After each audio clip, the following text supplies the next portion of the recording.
goal for this public service announcement is to persuade you into changing your mind about zoos and other facilities that have animals captive for entertainment. When we were younger and our parents brought us to the zoo on a nice weekend, we thought nothing of it. We thought how cool it is to see these wild animals face to face in our hometown. It was a family event that happened a few times a year to have great memories to look back on. We thought it was pretty normal to have a zoo nearby with all these exotic animals living there, when in reality it's not normal at all. What's normal about lions living a block away from you? What's normal about animals living in cages their whole lives? I could go on with all of these questions about what's normal or not, but to briefly summarize it, nothing's normal about it at all. In recent years, zoos have become a huge controversial topic because people have opened their minds and realized that, hey, that's not right.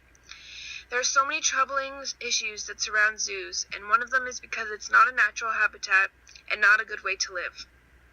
Why are they living in our hometowns and not living in their own hometowns? These animals were captured in their own natural habitats in all countries around the world and separated from their families to educate the public. People have filmed orcas being ripped away from their families in the ocean so they can be shipped away to captive facilities like SeaWorld.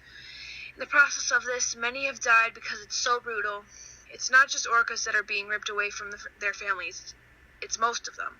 Every animal you see, other than the ones that were born in captivity, were once living in the jungle or wildlife happily until humans came and took them away for their own profit. Is it worth separating these animals for our own education when we can do it another way that is more humane?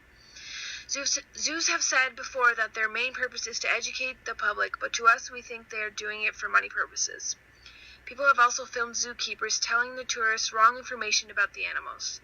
We aren't sure if it's because they haven't been trained well enough, are uneducated, or are trying to hide things. There was a recent video reporting about animal captivity, and they said, do people actually learn anything when going to zoos? And they actually calculated how long people looked into the animal enclosures while in the facilities, and it was around 30 seconds each. How can you really learn anything in 30 seconds? But if you don't understand why people can't be educated about them without having to see them in front of you, they shouldn't live their lives in cages or be forced to do tricks when all they want to do is be free. I think once people get older and wiser, they see the bigger picture of everything. Just because zoos are a regular thing in our world and people visit them all the time doesn't mean it should be happening.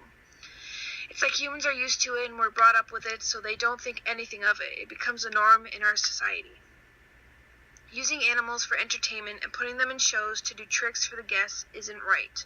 You're forcing them to do an unnatural behavior, and they could change their behavior at any second. If they're trained and you have them practicing their routines down constantly, they can still disobey you. For an example, Siegfried and Roy were two magician entertainers that did live animal shows in Las Vegas, and the animals they worked with on stage actually lived with them at their home. One night in 2003, during the live show, one of the tigers bit Roy on the neck and dragged him across the stage.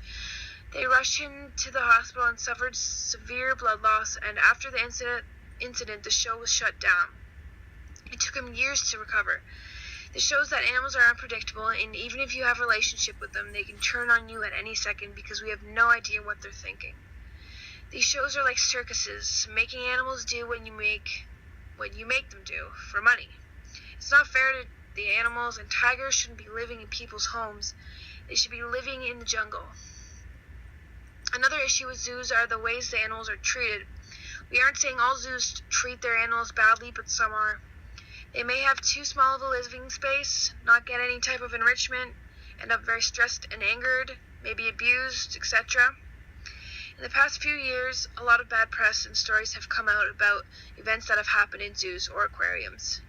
For an example, the Bonneville Zoo's manager was filmed abusing and swearing at a tiger that made it on the news and all across the internet. There was also a video of that manager saying if PETA saw what went on in that zoo, they would be shut down. And last year, they actually did get shut down because of that. I actually had the opportunity to work at the zoo, and to me, it wasn't a good experience.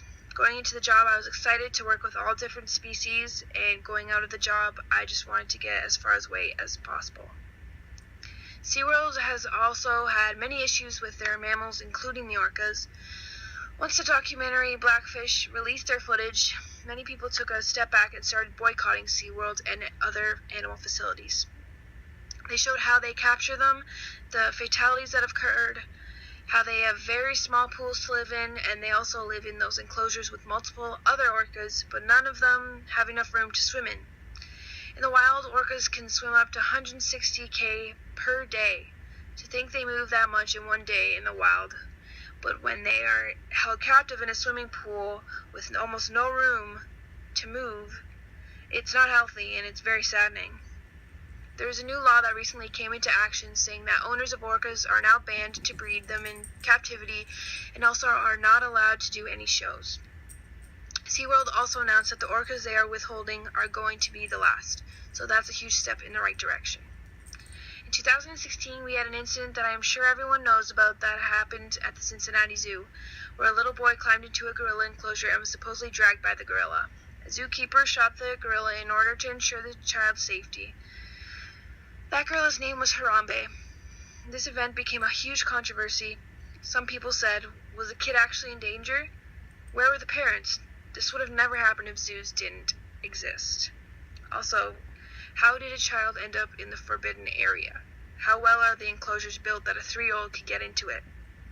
I understand that they may have thought that that was the best choice, but that whole situation highlighted the danger of these wild animals being so close to humans, and it also showed that they need better standards of care. Stress is also a major issue in animal captivity because they aren't used to this type of environment and don't have the same resources as they would in the wild. Some animals have been seen walking or running in circles or doing other repetitive motions, which is them trying to relieve their own stress and anxiety. If the zoos don't provide them with any toys or anything to demonstrate their natural behaviors and instincts, like hunting or climbing trees, they will begin to show frustration and anger. It takes a psychological effect on them when they are in a confined space. Animals can demonstrate self-inflicted pain while in captivity as well. For an example, birds are very social and require a lot of attention, and if they don't get that or become stressed, they will pluck their own feathers out. They do this to try and relax themselves in a stressful environment. Tourists have also seen monkeys in zoos with bald patches on their bodies, and they have asked the zookeeper what was wrong with them, and the person said they pull their own hair out and it continues on to the babies because they see their mother doing it too. So they must do it. So now that the baby sees this, they think it's normal and they should do it too, but it's not normal, and those animals should be relieved of their stress another way. Facts have also shown that animals have a shorter lifespan in captivity than without living in captivity. While living in captivity, they don't get the exercise they need, aren't living in the areas they should be, may not eat the same things or do the same activities, and aren't stimulated enough. In conclusion, we think that many people are not aware of the circumstances that zoos have and should be educated so these types of businesses can be shut down. There are other ways to learn about these animals in a more ethical way. Humans are putting the animals at risk, and they are also putting their own safety at risk because many injuries and fatalities have happened, not just in SeaWorld. These animals need rights just as much as humans do, but zoos are diminishing that. Once everyone is on the same page and realize what goes on behind closed doors, the animals will have a chance to live their lives normally where they belong.